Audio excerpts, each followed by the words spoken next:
They have no timeouts remaining. He causes too many timeouts. That's a technical foul. They don't have a timeout. They can't do so. I don't think they had a timeout. Did they have the one left? That'll be a technical foul.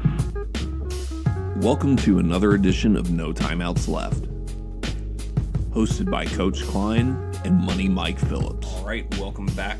This is No Timeouts Left, episode 21. You have Coach Klein joined with Mr. Money Mike Phillips once again. What's up, Mike? What up? How's it going, man? Good.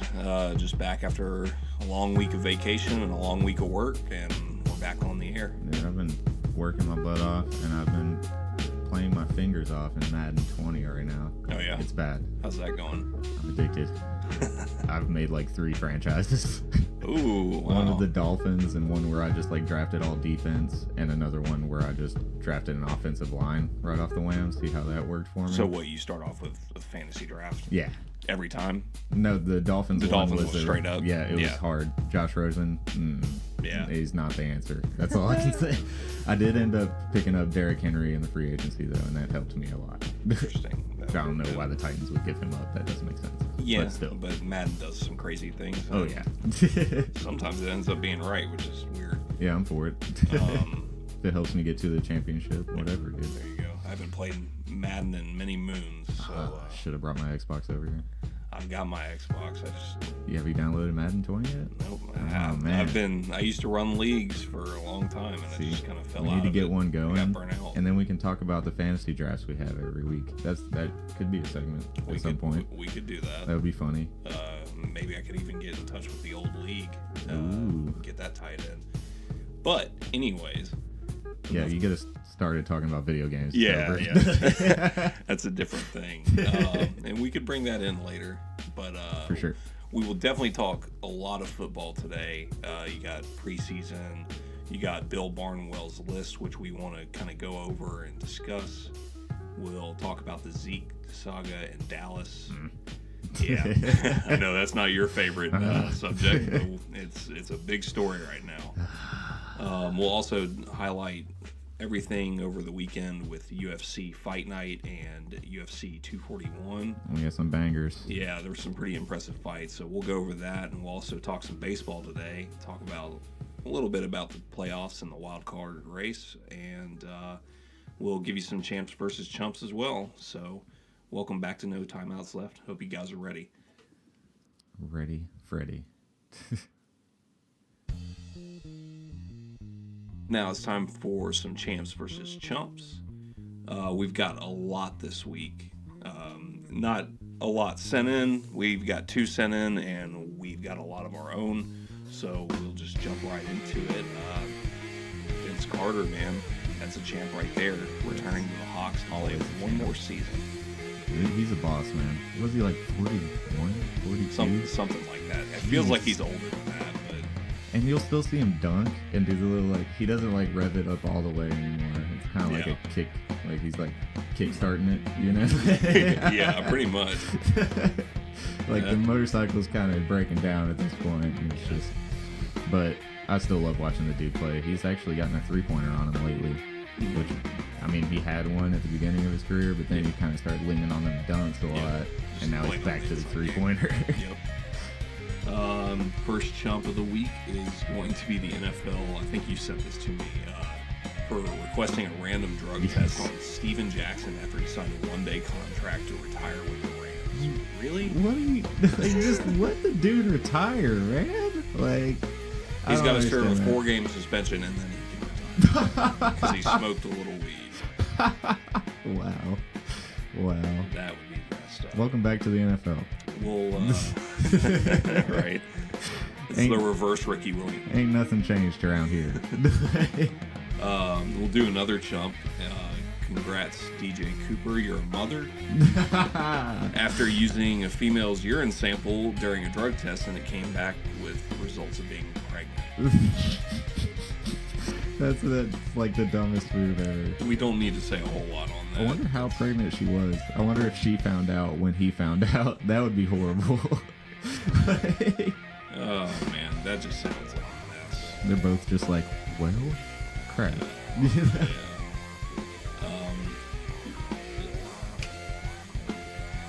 We've definitely got some baseball to talk about with Chumps versus Chumps this week. A lot of good news in baseball right now. We've got the Orioles, Jonathan Villar. He hit for the cycle against the Yankees, and he singled out from Aroldis Chapman in the ninth to complete it, I believe. He tripled in the third, he doubled in the fifth, and he homered in the sixth. But despite his incredible effort, they still lost the Yankees 9-6.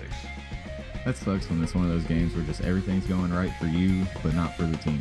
Right. You know, like, that hurts. Yeah, you don't see that a lot, but it's always I call it the Barry Sanders factor. Oh, yeah. Although Barry Sanders had a lot of that, too. It could even be the LeBron factor nowadays. Yeah. Like, the teams he's had in the past where it's just like, it seems like he's doing so much and getting so little back. Yeah, that's true. I'm just like, man, I feel for you guys. Yep.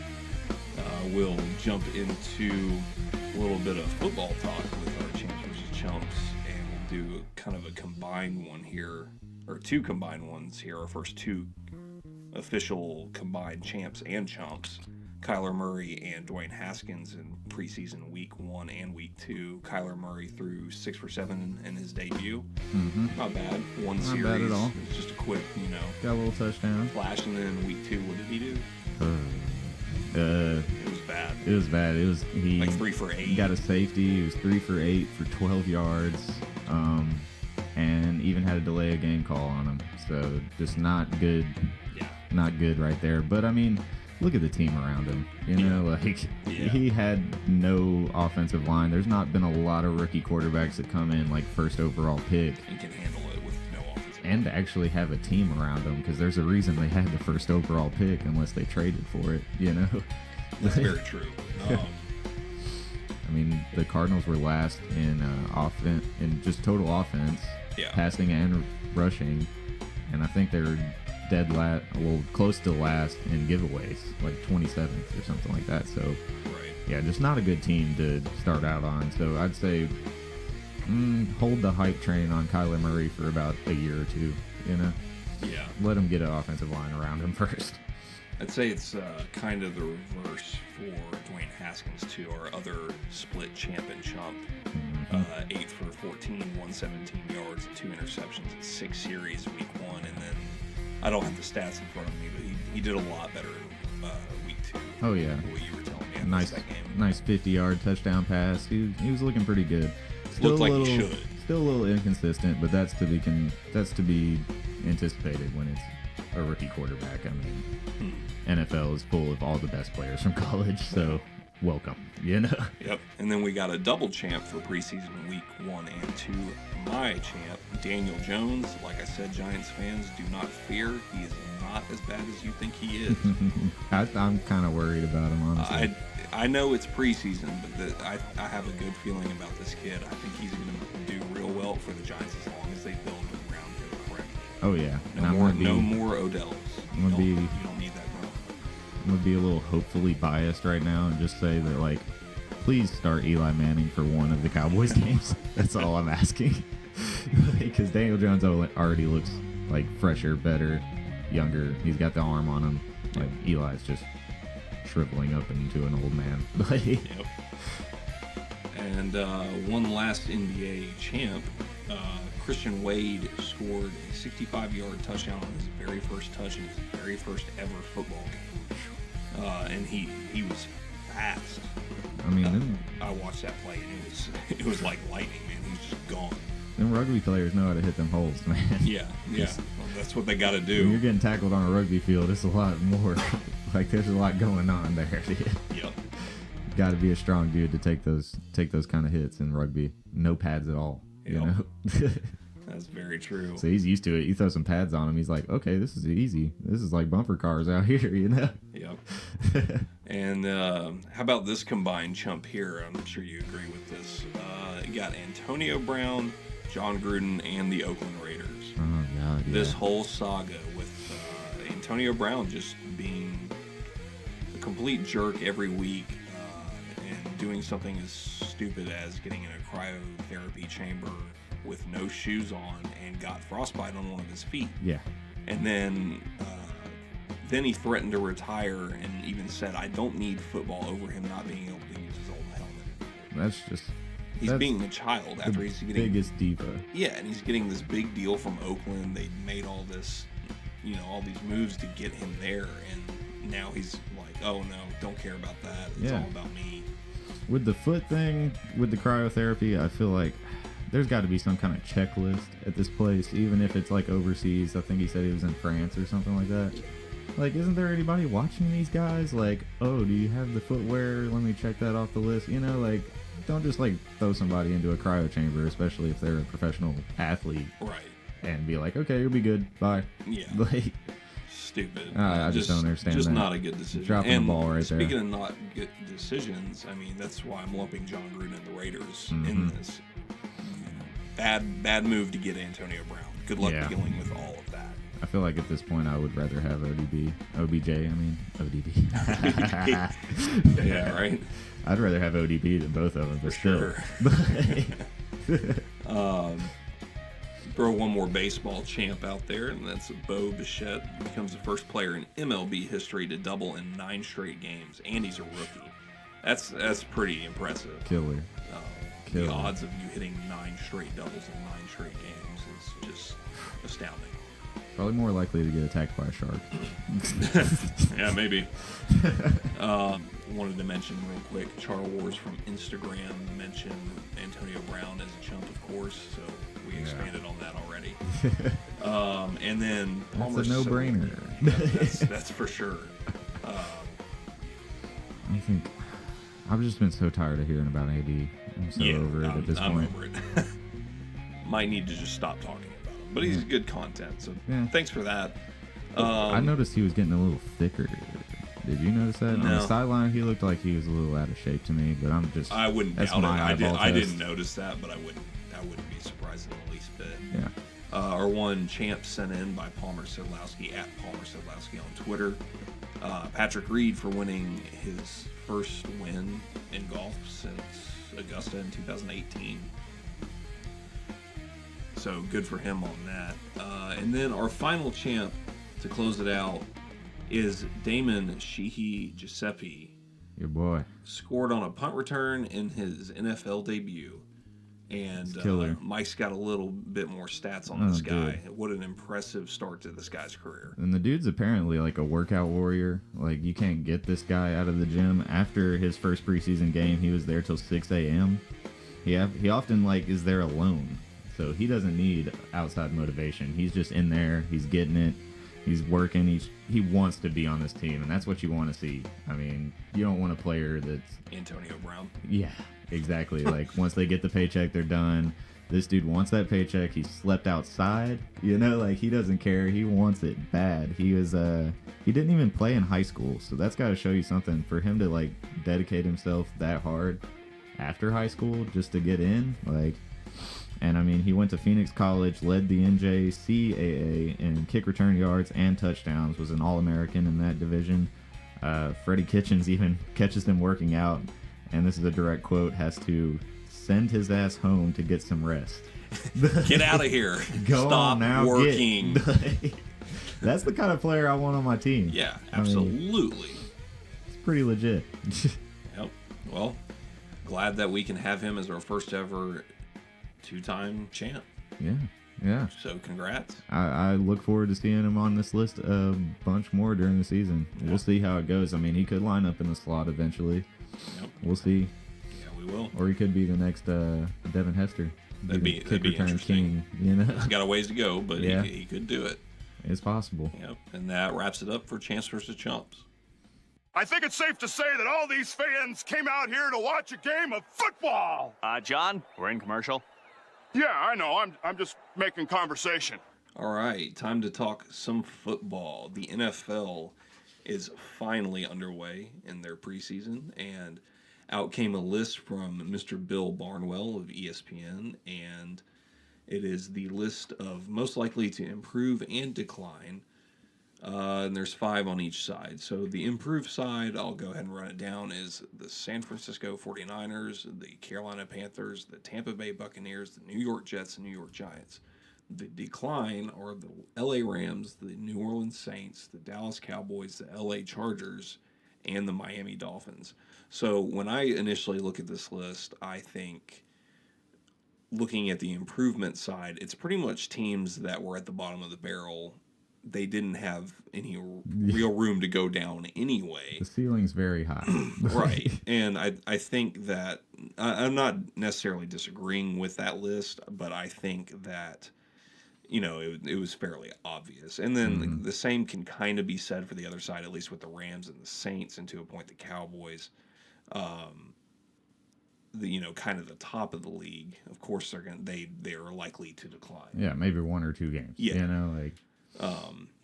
So I mean, how are you feeling about this list overall? I know you're not too keen on the Cowboys spot. There's a few teams that I don't really agree with. I mean, I like the Chargers being on the decline list. I mean, with all the Melvin Gordon stuff going on, that doesn't help. That's pretty obvious. I mean, Phillip Rivers is getting up there in years.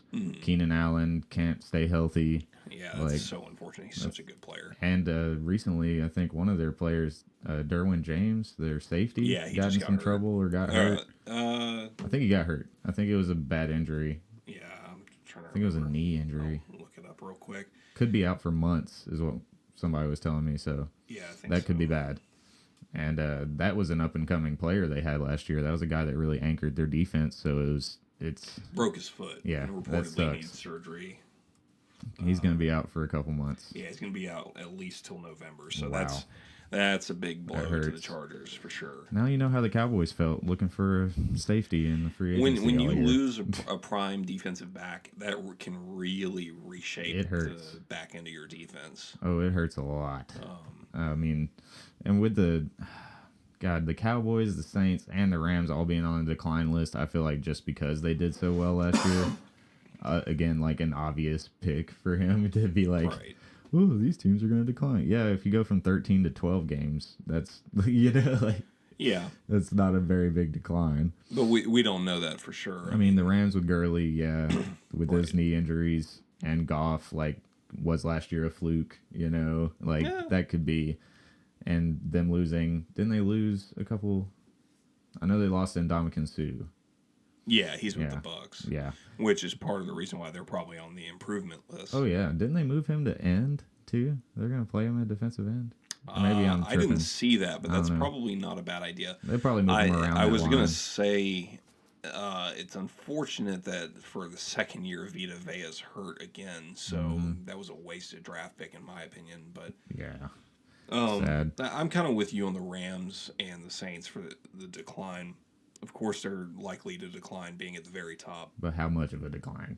Are they still going to be in the playoffs decline? Or I don't think the Saints will decline that much. I would say the Rams will probably decline more than the Saints. Every year the Saints have had a chip on their shoulder. They've came out and been very scary. Yeah. I think Sean Payton just does something to that team when they have something to fight for. Yep. And I think last year was all the motivation they needed with that playoff pass interference call, Yeah. The non-call, rather. Right. And then I see the Jets over there on the improved side, which I think is pretty. There's been a lot of talk about Sam Darnold lately, and I don't know if I agree with the hype, but I did see splashes. Yeah, I got to see more. I got to see more. There were games last year he had huge games and very few turnovers, if any. But then there was other games where he's 3 interceptions and he looked horrible, only 180 yards and stuff. That's not. Yeah. But that's to be expected. Rookie quarterbacks, you never know. There's a 5-year waiting period on those guys, I feel like. Yeah. Cowboys, I got to say, I do agree with this, and just because of all of what's going on right now. Drama. I think it's just too much of a distraction. Yeah, we got to get those triplets signed, man. Yeah. We got to get them signed. Yeah. That's just too much of a distraction. Mm-hmm. I mean, and the whole Zeke part in and of itself. And Jerry Jones being immature and petty. And Pollard did have a nice run. The 14-yard touchdown looked pretty good. Yeah, but reading what Jerry Jones said, Zeke who, and that's horrible. Come on, man. I know he's trying to get into Zeke's head, but don't be petty.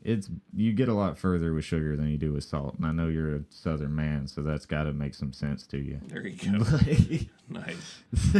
How about those 49ers? I mean, like on the them. improvement list. I think that I would agree with this once Garoppolo gets the rust shaken off. But what you were saying, he threw 5 interceptions at practice, 5 straight interceptions. 5 in a row. That's insane. I've never even heard of that. That's pretty bad. Even in practice, like my coach would have pulled me to the side and asked me if something was wrong at home or something. If I did that, like, come on, man. Yeah. Like, you going through a divorce or something? Do we need to like help you? Like, do you need some money? Yeah. Right. The Panthers. I think. I was just about to say the Panthers. I think they'll mesh more as a unit this year. Now that they've got a year under their belt with Cam and McCaffrey's looking good. Thank you. McCaffrey looked very good last year. Yeah.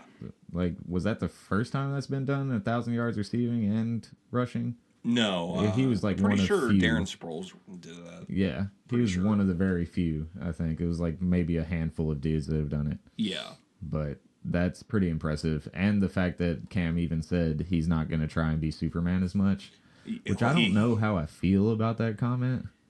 You know, like, is it like, are you not going to try as hard, or are you just going to dial it back when it's not necessary? I think what he means is he's going to make more of a pocket presence. He's not going to try to overdo it.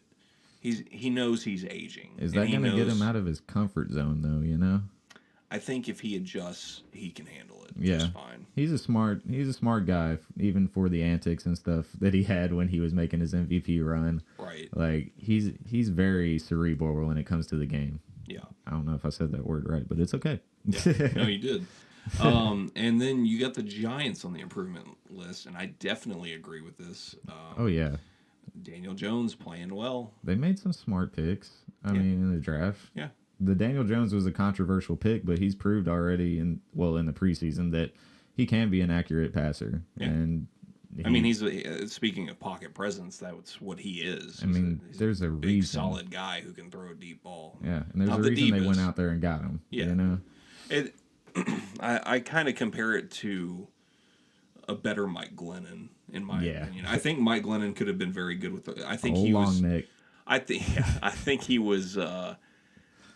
was kind of just wrangled under the wrong coaching staff. Yeah. To start his career and just in a bad situation. And then with the Bears Tampa. thing. And then the Bears. He just kind of fell off. It was like, we're gonna give you all this money. Oh, Trubisky's available. Yeah. Sorry. Yeah. I didn't. Well, I mean, I did get that, but I didn't get the signing. Trubisky did so well with them. Jeez. Yeah. So we'll move on from that and talk a little preseason. What stood out to you so far?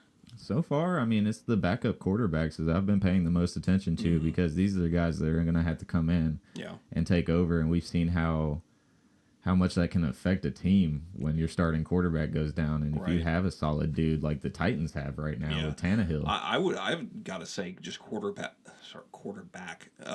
play in general has been. It's always key, of course. It's the most important position in the game, but it just seems to be standing out right now in preseason because you got a lot of young guns out there and a lot of older guys out there, and it's a good mix. And it's just interesting to see who's performing and doing what. Your boy Mike Glennon for Oakland, though.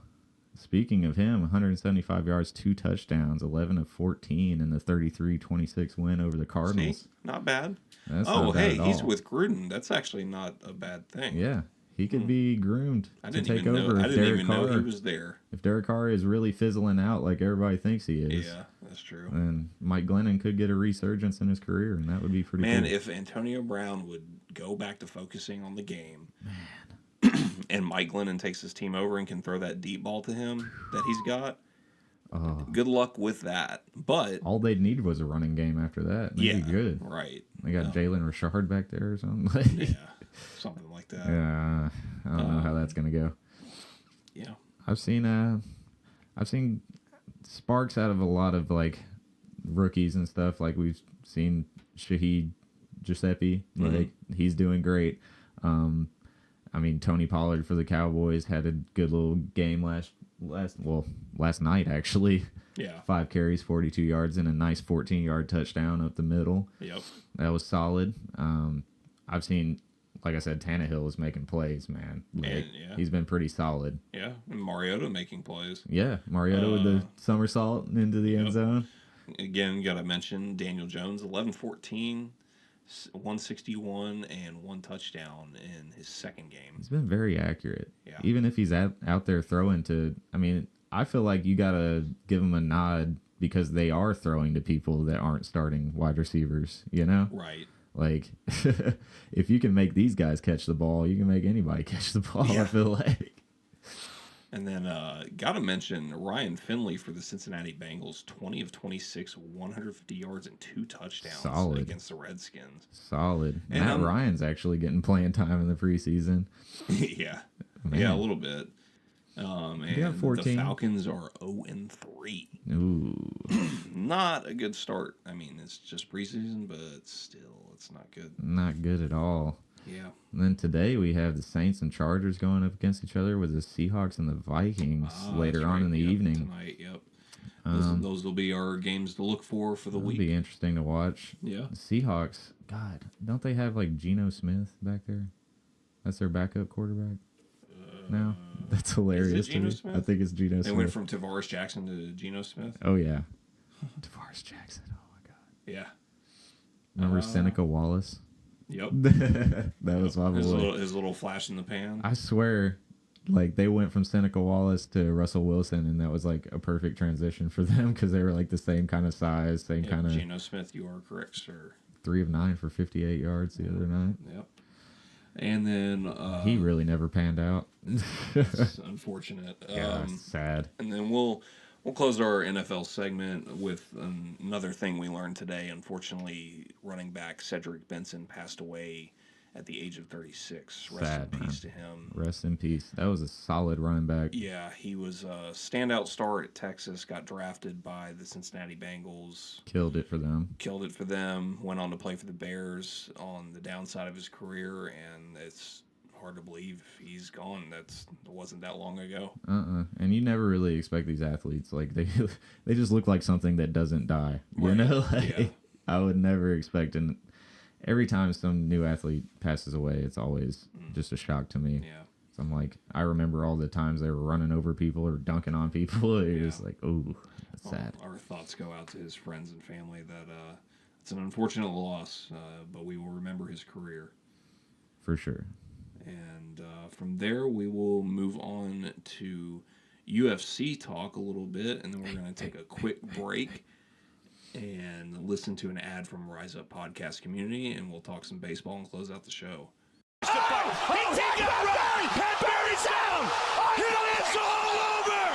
All right, Mike, why don't you lead us off with a little bit of UFC Fight Night? Hey, Fight Night was great. That was a few weeks back. Let's see. Well, before Fight Night happened, we actually got some news from Dana White regarding Cyborg. He's apparently decided to part ways with her after all the little dispute with the contract and her wanting her apology and everything.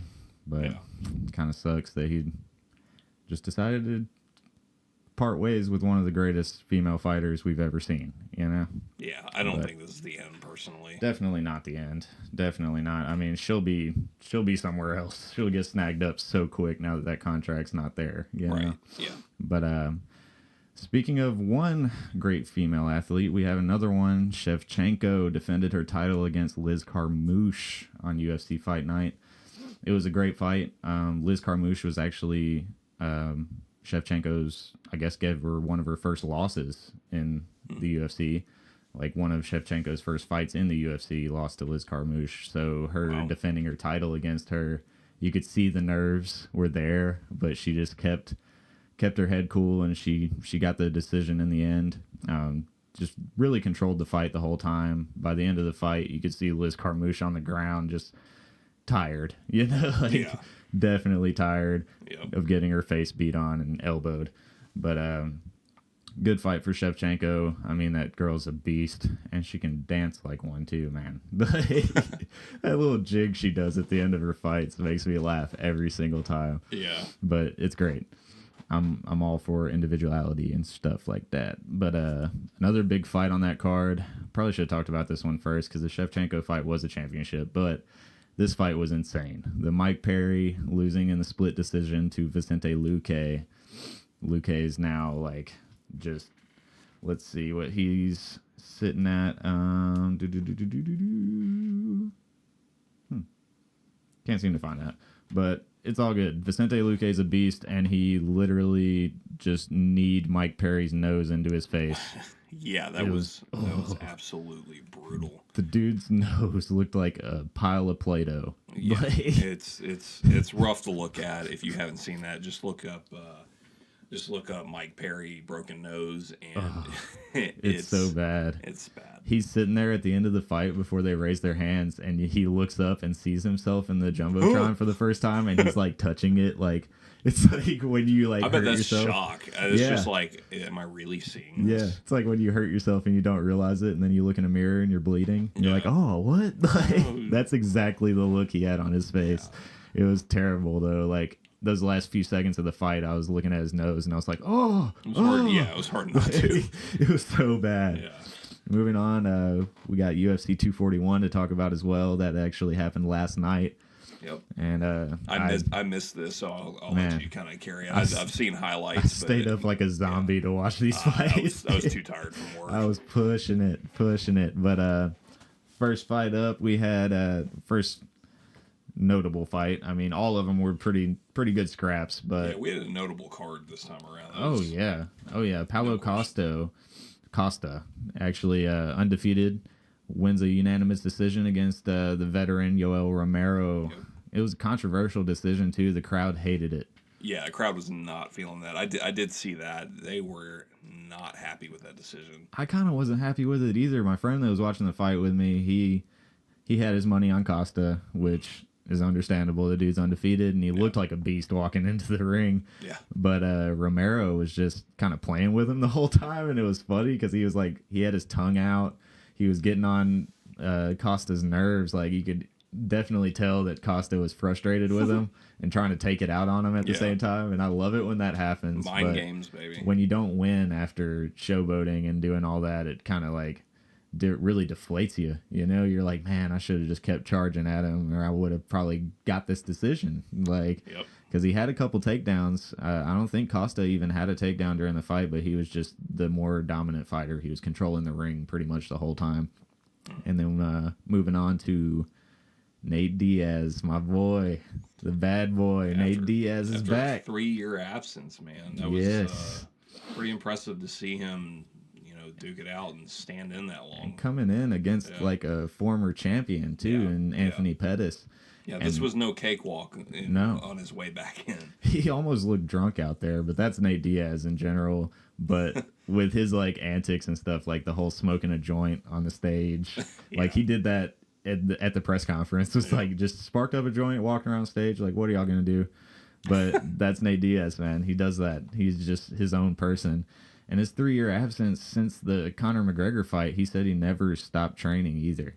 He just knew he was going to come back. He's 34, which the ceiling starts to get a little closer. I was going to say, to hold it together that late in the game, you'd have to keep training. Because once you stop at that point, that's probably going to be it. Yeah, and I would have thought, just from looking at Nate Diaz, knowing his like personality and stuff, I would have thought like he would have just said screw it, and just been like doing whatever he wanted to do for those 3 years. He did the opposite. No, he's the real deal. The dude came in there and he dominated the fight. He hit him with a couple very good knees. Yeah, at one point dropping him.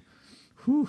Yeah, it was just not a fun fight for Pettis because Diaz was stalking him the whole time. Yeah, Pettis definitely took some shots in that fight. And now we'll go on to the main event: Daniel Cormier, Stipe Miocic 2. This is a heavyweight title fight.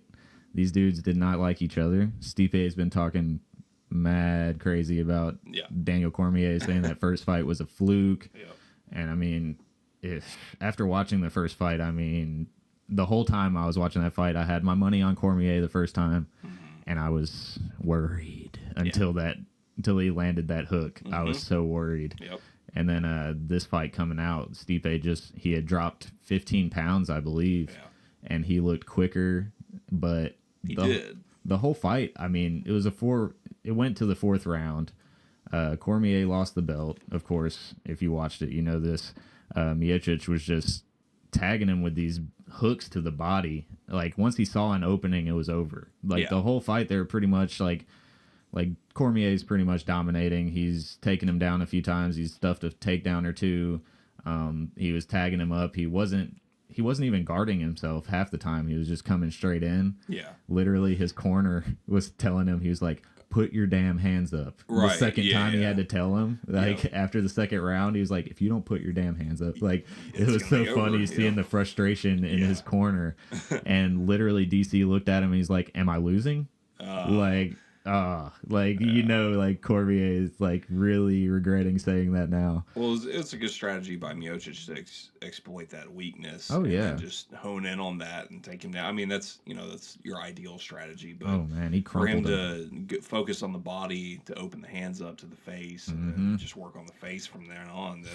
That's all he needed to do. That last hit on Cormier, when you see him wince, and then Stipe, his eyes just get wide, and he's like, "Okay, I'm going in." Yeah. Like, what was that? A 4th round knockout? 4th round knockout, TKO, basically. Because, I mean, he was still conscious, but he wasn't defending himself at all. Like, Stipe was just pretty much over top of him, like bam, bam, bam.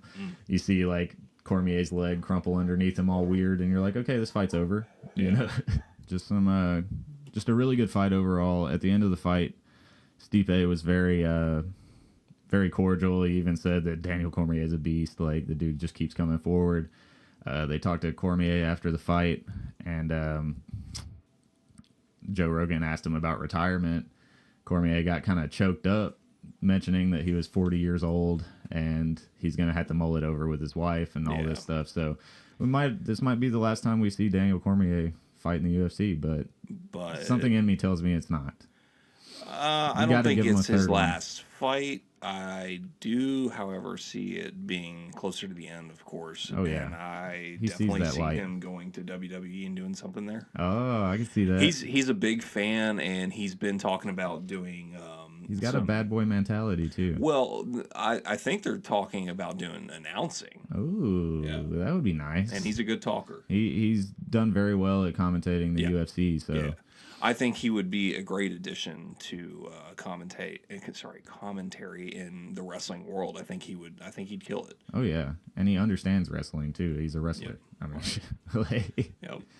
Dude's solid. Anything else you want to add UFC wise? When's the next big fight? Our next big one's probably going to be in September when the Khabib. Something to watch for. God, the Khabib fight's going to be great, but I can't remember. The name of the dude is on the tip of my tongue. Don't hate me, you guys. I know it's there. God, it's not Anthony Pettis. It's I always get them mixed up for some reason. I'll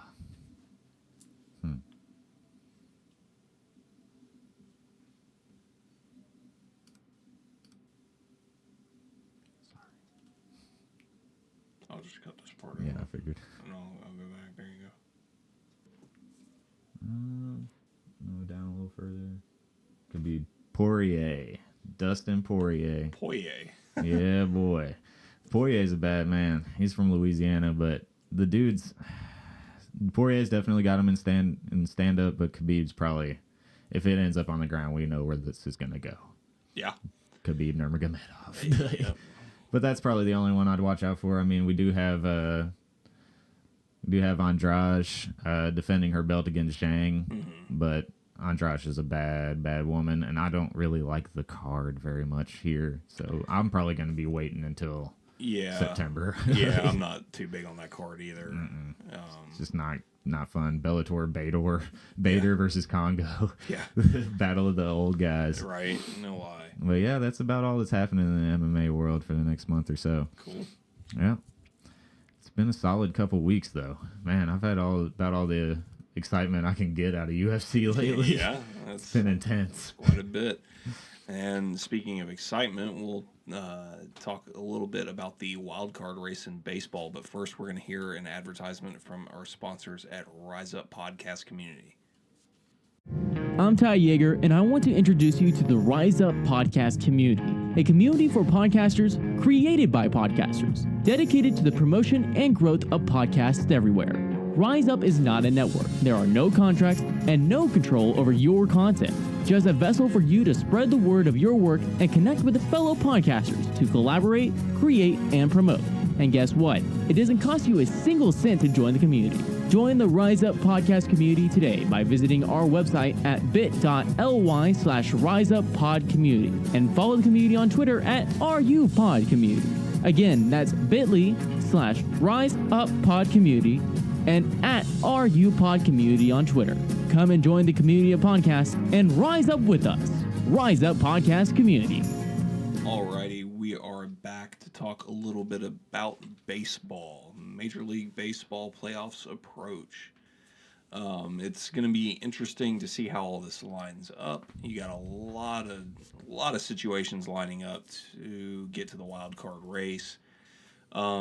Division leaders aren't quite set just yet. So as of right now, Sunday, August 18th, you have the Yankees on top of the AL, especially in the East. You've got them at 83 and 42. You've got Houston in the West hanging on.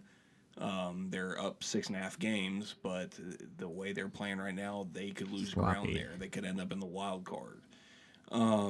Then in the Central Division of the AL, you have Minnesota, and I think they're also kind of not in as bad a situation as Houston of possibly losing that spot, but I think they still have someone right behind them. 1 second. Cleveland in the wild card, who's currently in the wild card spot. They're only 2.5 games behind Minnesota, so that could easily flip. Yeah, I'd say the Yankees are probably one of the only teams that are like not threatened with that top spot. Yeah, the Yankees have had a stellar season. I mean, they've had ups and downs with injuries, but they've played great ball, and I mean their record reflects that. Sheesh, 7-3 the last 10. Last 10 games. They're not bad. They're doing well. Their next game is against Cleveland, so Cleveland needs that win. So we'll talk. Cleveland coming off a 2-game losing streak too. Oh yeah, that's true. But they're 5-5 in their last 10, so they could bounce back a little bit. True. And they're playing well. In the National League, the division leaders in the Central, you got St. Louis, and they're, I believe, kind of hanging on to their spot. They're actually winning the tiebreaker there. I forgot, with the Chicago Cubs, just who are barely. in the wild card spot. Cubs just haven't played well the last 10 games. That's the only ray. That's the only reason. St. Louis hasn't been that much better in the last 10 games. So it's only a 2-game difference, really. That one's probably going to come down till the end. You have Atlanta leading in the East. They've been playing great ball all year as well, and personally, I love to see that. I am a Braves fan. Oh, yeah. So I remember growing up with Chipper Jones. Yeah, Greg Maddux. Yeah, boy. So those are your division leaders, and then in your wild card spots in the AL right now, you have Cleveland and Tampa Bay, and in the NL you have Washington and Chicago. So behind them you have the Oakland A's in the AL. They are only a half game back. So right now the Rays are a game behind Cleveland. So those three teams are kind of shaping the wild card race in the American League. Personally, again, I would love to see Tampa pull it out. I would love to see them make it in the playoffs and go for a run. The Oakland A's hanging in there, like I just said, and they're playing good ball. They're 7-3 in their last 10. Riding y'all's coattails right now. Yep, they're right on you. It's close. It seems like Boston's kind of fallen out a little bit. They haven't been playing the greatest. They have won their last 4. Yeah, here lately they've been trying to kick it into gear again, but Yeah, with the way the other 3 teams are playing, I could see Cleveland dropping out if they're not careful. I could see it being Tampa Bay and Oakland. I don't think Boston's going to make it in. I would like to see Tampa Bay and Oakland. That would be a good one. Yeah, and Boston is still 6.5 games back, so they need to keep that win streak going if they're going to want that spot. Then you got the LA Angels, who are next, and that's 11.5 games back, tied with Texas. So I don't see anybody from there on getting in there. Pujols can try all he wants, but yeah, right. I mean, he's doing good things, but he's killing it. Yeah, he's killing it. But he is not Superman. He can break records though. He's doing that. He's doing that. And what record was it? that he broke. We forgot to even mention that. Yeah, I totally forgot about that one. But yeah, he actually had 2 hits and 3 RBIs on Wednesday, which set a record for hits by a foreign-born player. Yeah. So he's one of the best foreigners we got in the league, if not the best. Yeah, that record says anything. Surprise. Yeah, dude. Bill also has had a great career, and it's awesome to see him do great things. Oh yeah, his manager even said he's one of the greatest hitters to ever play the game, and he's going to pass some other well-known players that are already in Cooperstown. Hey, so. he's not entirely done yet. No. So over in the National League, back to our subject, Washington's a game and a half up in the wild card, and then you got the Chicago Cubs right there. So the NL race is a lot closer. So you got tight.